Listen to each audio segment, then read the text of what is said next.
The Signal Oil Program, The Whistler.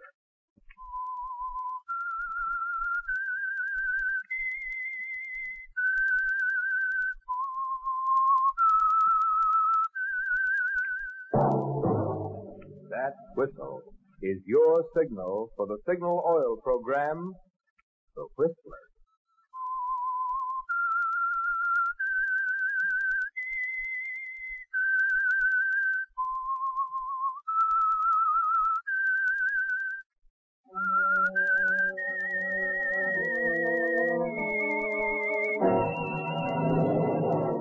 I am the Whistler, and I know many things, for I walk by night. I know many strange tales hidden in the hearts of men and women who have stepped into the shadows. Yes, I know the nameless terrors of which they dare not speak. Yes, friends, it's time for the Signal Oil Program, The Whistler. Rated by independent research, the most popular West Coast program in radio history. And Signal gasoline is tops, too. Tops in quality. It takes extra quality, to give you extra mileage. And Signal is the famous Go Farther gasoline. So look for the Signal circle sign in yellow and black that identifies friendly dealer-owned Signal service stations from Canada to Mexico. And now the Whistler's strange story. Dark Future.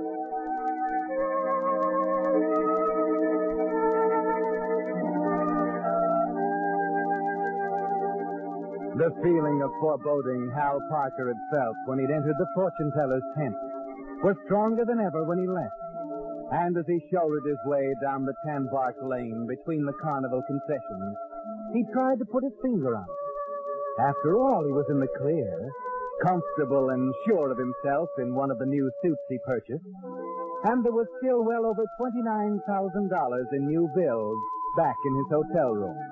29 out of the 30,000 he'd withdrawn from the Midland Bank. So it was ridiculous to feel this way. Crazy to imagine he saw something strange and accusing in the dark eyes of Jaru, the Hindu fortune teller. But as he walked up to Millie at the orangeade stand, the nervous, depressed feeling was still there. Put some orange in it. Well, what's the matter with you? Nothing, why? You look like some bad man stole all your marbles. How about some orangeade? Extra special tonight. We're using orange. Okay. Do you want a Cupid doll? Yeah, it cost me $5. You want it? Thanks. Here you are. $1. Okay. Oh, gosh, you seem to be out of change. Can you break a 10? Yeah, I guess so. The carnival keeps us in change. They have to. The customers sure don't. 50, 1, 2, 3, 4, 5, and 10. Millie. Yeah? About our date tonight. Would it be all right to make it tomorrow night instead? Oh, I thought you had something on your mind. It's a business appointment. I'm sorry to do it. Oh, don't mind me, Angel. I'll make up. Miran and I will go to our room together, and she can tell my fortune. Ought to be an exciting evening.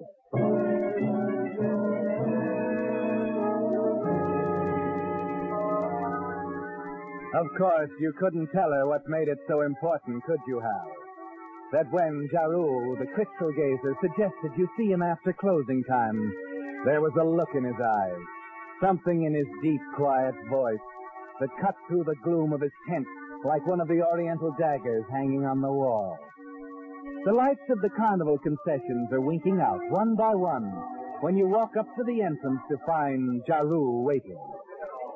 Salam, Sahib Parker. I am grateful you have decided to honor me once more. You said you had something more to tell me. Yes. Here is the inner chamber. You will sit on the chair, please. What is it, Jaru?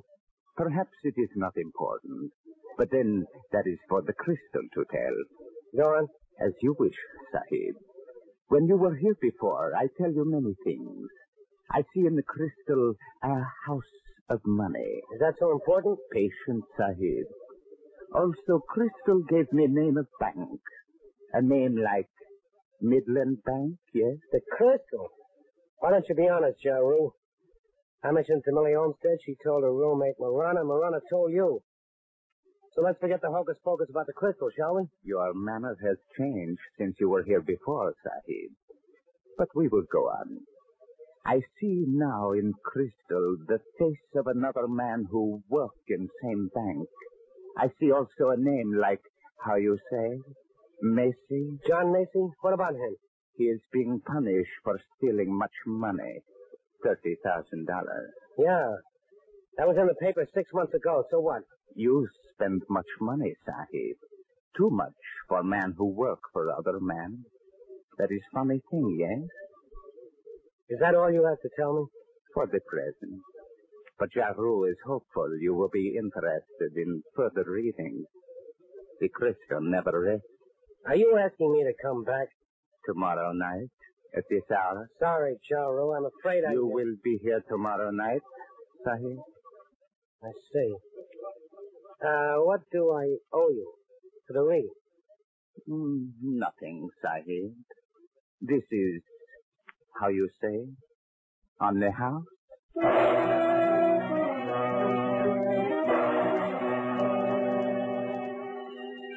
You manage to appear calm as you leave the tent, hoping somehow that Jaru doesn't realize how close he is to the truth.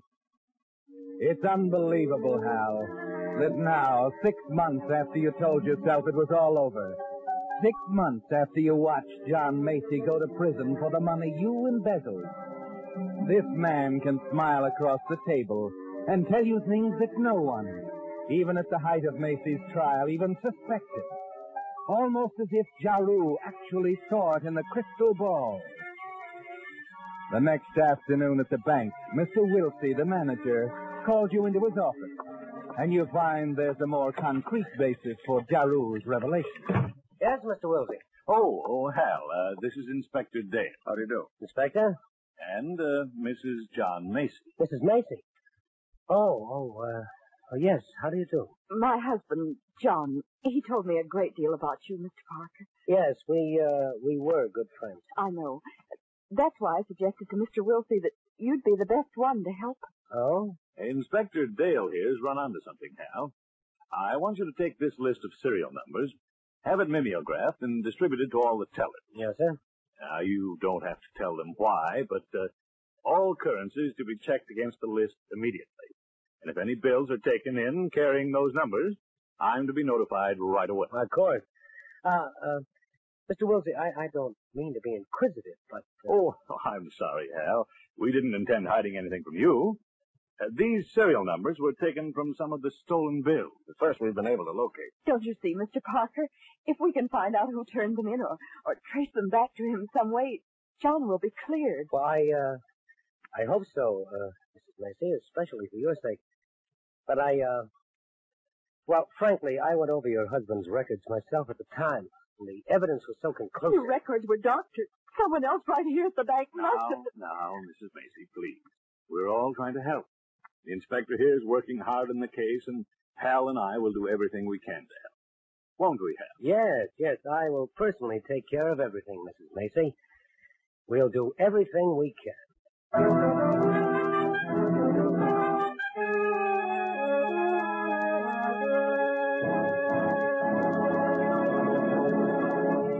With the prologue of Dark Future, the Signal Oil Company is bringing you another strange story by The Whistler. But now here's some hot weather mathematics for drivers. Take the temperature of the day, add 2,800 degrees, the temperature inside the cylinder head of the average motor. That adds up to a lot of heat.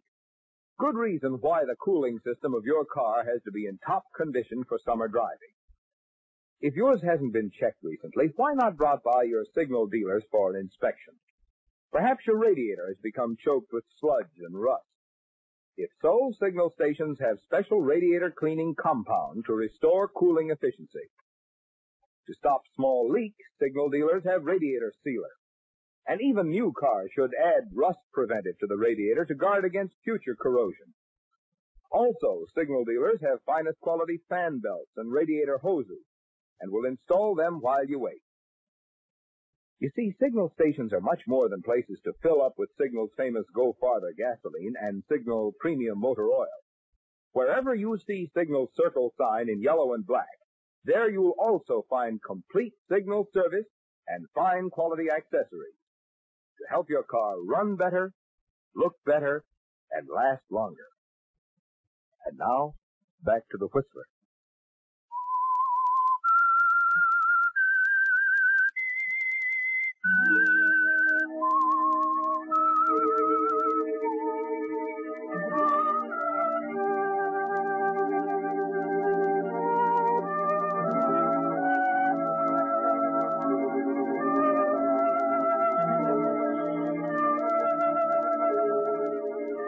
Yes, Hal.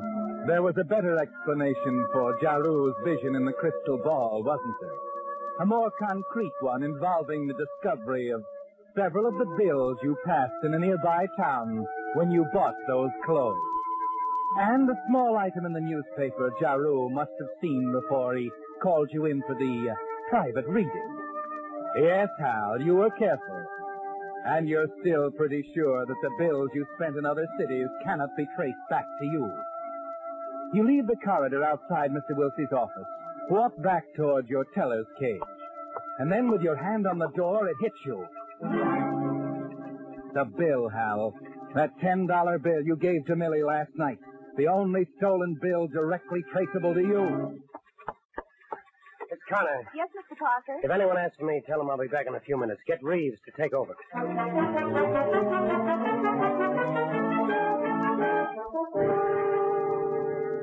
The carnival is just beginning to come to life, making preparations for opening when you arrive 15 minutes later and run up to the orangeade stand. Millie! Hal, what are you doing here in the daytime? Millie, will you do me a favor? Huh? You remember the orangeade I brought here last night? Yeah. I paid for it with a $10 bill. Oh, broke, huh? Well, it serves you right. No, listen, I've got to have it back, that bill. I'll give you singles for it. But I don't carry cash around with me. What did you do with it? Think, Millie, what did you do with it? All right, I'm trying. See, that's 10. Oh, I know. I gave it to Marana. Marana, your roommate, you gave it to her. Well, what's so terrible about that? She had a lot of change and she wanted to change it for 10. Why? How should I know? Why not ask her? Here she is now. Marana? You want to speak with me, Mem Said? Yes, Marana. Remember that 10 spot I gave you last night? 10 spot? The $10 bill. Oh, yes. Have you got it with you? No, Said. Where is it? I give it to Jaru, Said. Jaru. He asked me for it, Said. Is it something wrong? No. It's nothing. I'll ask Jaru himself about it. If I see him tonight.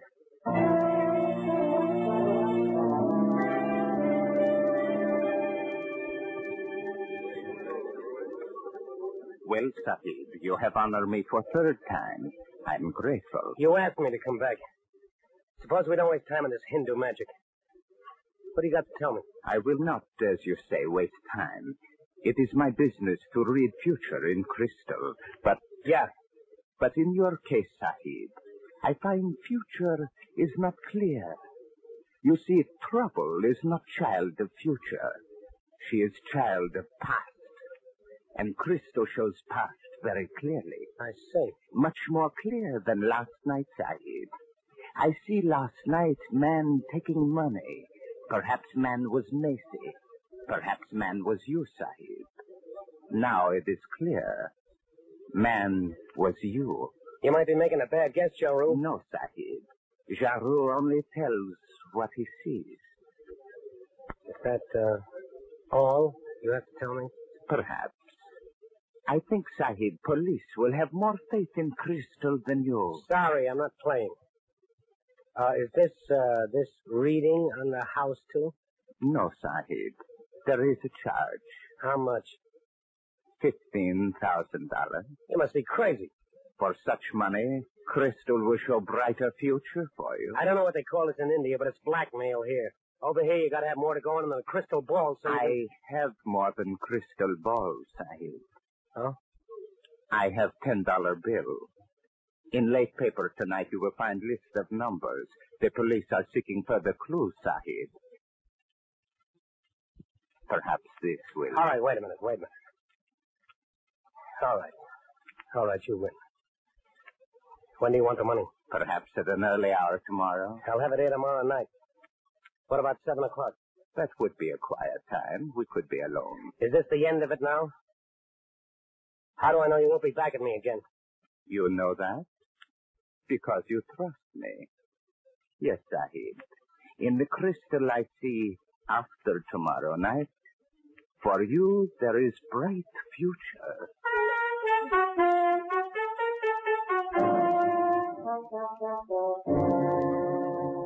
You haven't much choice, have you, Hal?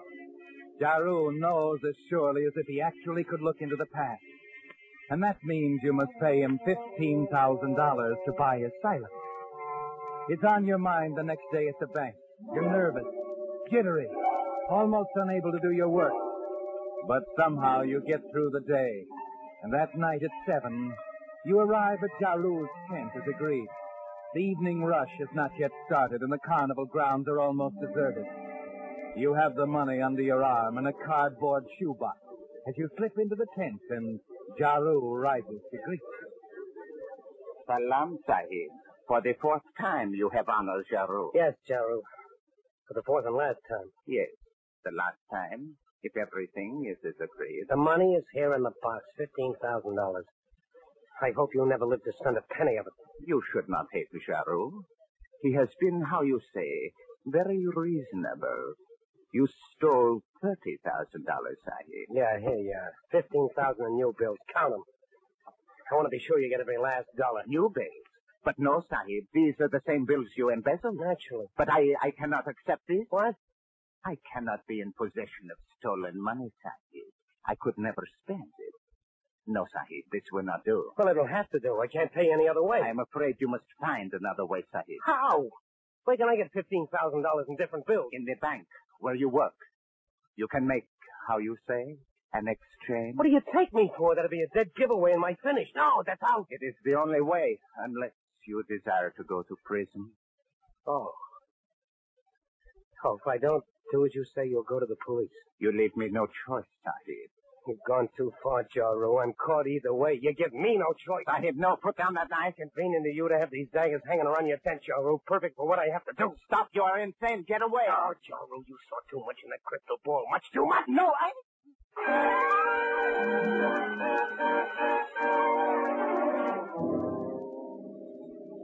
You've done it, Hal. Added murder to theft. And you stand there trying to collect your senses.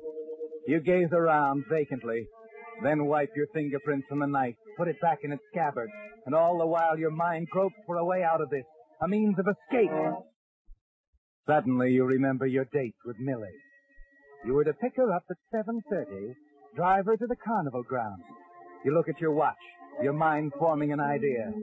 You stoop down, take the incriminating $10 bill from Jaru's pocket, toss it into the shoebox with the new bills Jaru refused. As you slip outside and walk to your car, you know exactly what you must do. And speeding toward Millie's apartment, you pray that you can get away with it. At 7:30, you stop the car a block away from Millie's apartment and hurry into a drugstore phone booth. This is the important step, Hal, the move that will count the most.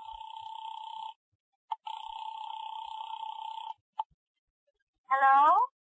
I wish to please talk with Mem Sahib, Mirana. Mirana? Oh, sure, just a minute. Mirana, it's for you. I think it's Jaru. For me? Thank you. Hello? This is Mirana. Salam, Mem Sahib, Mirana. It's Jaru. Jaru? Yes, Mem Sahib. I am calling from what you call drugstore. The one near the carnival. Yes? I have appointment with Sahib Parker for crystal reading at 7 o'clock. Oh? It is now 1:30.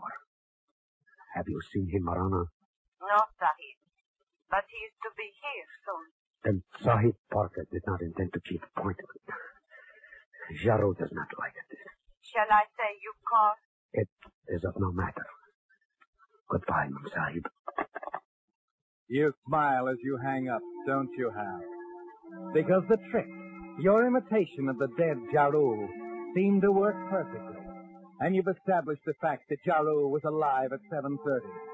It could be impossible for you to have killed him and then called for Millie far across town, Only a few minutes later. You hurry to your car, drive the 1 block to Millie's apartment. Your hand trembles as you knock on the door. If Millie and Marana are convinced that it was Jaru they spoke to, you've nothing to worry about. Oh, come in, Hal. I'm almost ready. Ah. I'll be with you in a moment. Oh, you coming along, Marana? No, I have called for taxi cab. What for? There's plenty of room in the car for 3. No, Saeed. You have proverb here. 2 is company, 3 is crowd. Marana take taxi. It will be here soon. Marana's teased at you, Hal. Oh? What is it? What have I done? Tell her, Marana. To me, Saeed, you have done nothing. To Jaru, you have failed to keep appointment. He's angry. Oh, I'm sorry about that. I forgot, and then I had something to do with my apartment, and before I knew it, it was past 7. I barely had time to make it here. Jaru phoned Marana a few minutes ago. He said you didn't intend to keep the appointment. Oh, well, I'll apologize when I see him. I will leave you now. Taxi will be waiting. Okay, Marana. See you in about half an hour.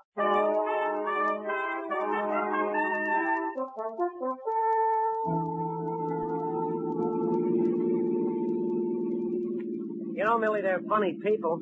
Marana and Jaru. I wouldn't worry about him. You said you were sorry. Yeah. What have you told Marana about me? Oh, just that you work at the Midland Bank. She didn't know what a teller was. I had to draw a picture. Put you in a cage. How well do you know Marana? Oh, just since the carnival came here. I got the soft drink concession by offering to share my apartment with Marana. Sort of a bribe, but with rooms as scarce as they are. What kind of a girl is she? Hard to tell. Doesn't say much. Sensitive about her accent, I guess. Anyway, she goes her way and I go mine. Oh, here we are. Yeah, 8 o'clock on the dot. Hal, look over there. What's wrong? Huh? By Giroux's tent. There's a crowd gathered. Business can't be that good. I wonder... Hey, come on, let's get over there.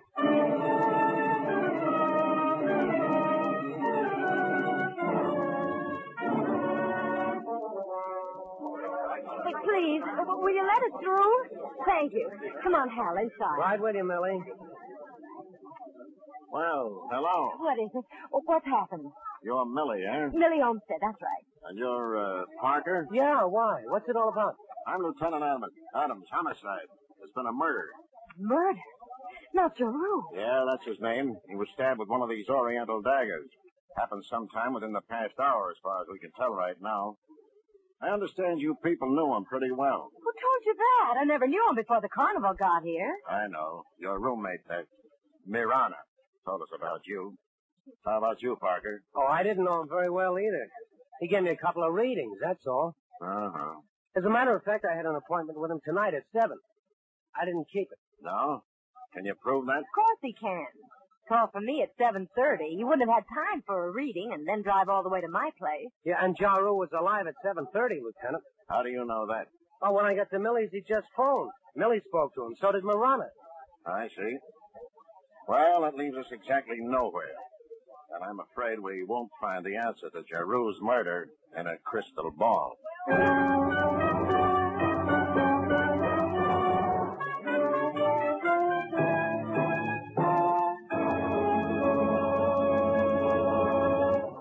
The Whistler will return in just a moment with the strange ending to tonight's story.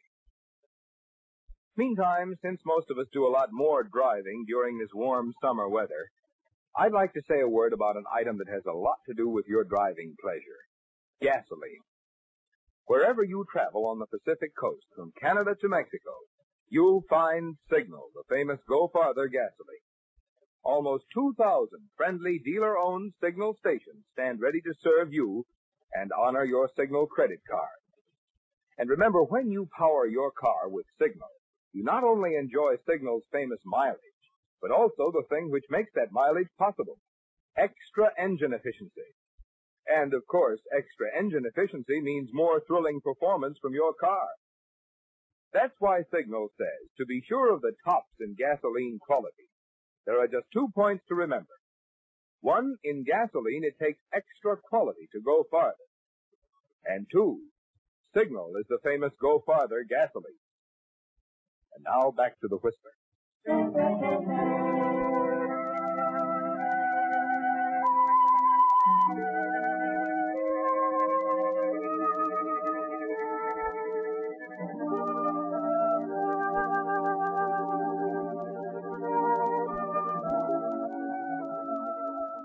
It's almost over, isn't it, Hal? The terrible nightmare you've been going through since the first time you talked to Jaru. Discovered that he knew of your embezzlement at the Midland Bank. That he would turn you over to the police unless you gave him $15,000. A little more than an hour ago, you were here in the tent with Jaru. But Lieutenant Adams doesn't know that. And you're certain that he never will know, aren't you, Hal? Because your imitation of Jaru's voice in a phone call to Millie and Marana brought the dead crystal gazer to light, placed the time of his murder a half hour later than when you actually killed him. And that half hour gave you time to get back across town to pick up Millie. And so you've won, Hal. The lieutenant has eliminated you as a suspect. You stand by calmly, watching as he continues his routine check. The lieutenant leaves and you talk quietly with Millie. Then the lieutenant returns with Marana. Oh, glad you waited, Parker.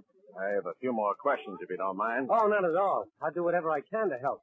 Now, on this appointment you had with Jaru, why didn't you keep it? Well, I was late. I had to be at Millie's by 7:30. Uh-huh. He was there right on time, Lieutenant. At 7:30 sharp, huh? Just before Jaru was murdered. That's right. Like I said, Jaru called Millie and Marana here. He was talking to them practically as I arrived. Isn't that so, Marana? It would seem to be so, Sahib. What do you mean, seem? You were annoyed at me because of what Jaru said. You wouldn't even ride down here with him. Marana was more than annoyed, Parker. She was puzzled. After that call, she wanted time to think. Figure things out for herself. That is right, Sahib. I have to know why this was done. Why, what was done? What are you saying, Marana? You talked to Jaru, didn't you? No, Sahib. I talked to you. What? Me? I don't talk like Jaru. You did on the telephone, Parker. What was it he said, Marana? He say, like Jaru always talk, Salam Mem Sahib Marana. I am calling from what you call drugstore. But Hal doesn't talk like that. What are you telling us, Marana? Yes, that's ridiculous. Couldn't have been anyone else but Jaru. You better explain, Marana. All these people, Sahib, you will make them step back. Sure. Jim. Yeah? Move the crowd back, will you? Get them away from here. I don't know what this is all about. What Jaru said, that's exactly how he talks, isn't it, Marana? Sure, to the general public, but not to me, you dope. All this lingo's been an act with us. He never talked like that to me. His name wasn't Jaru, it's Joe Thompson, and he was my uncle.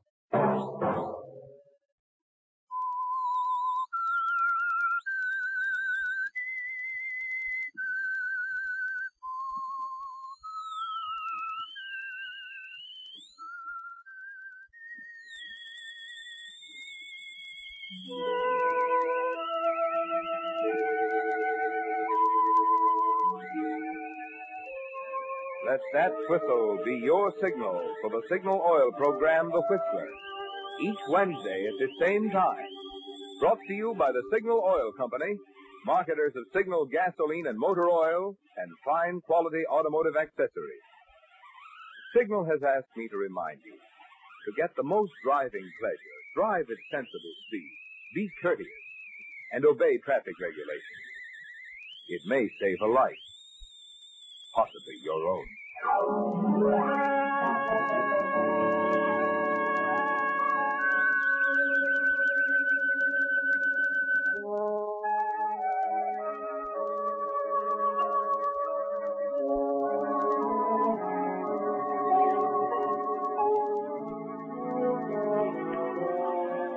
Featured in tonight's story were Frank Lovejoy and Stanley Waxman.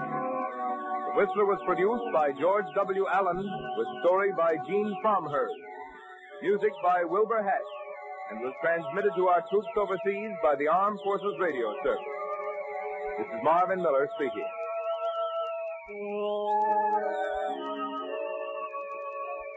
This is CBS, the Columbia Broadcasting System.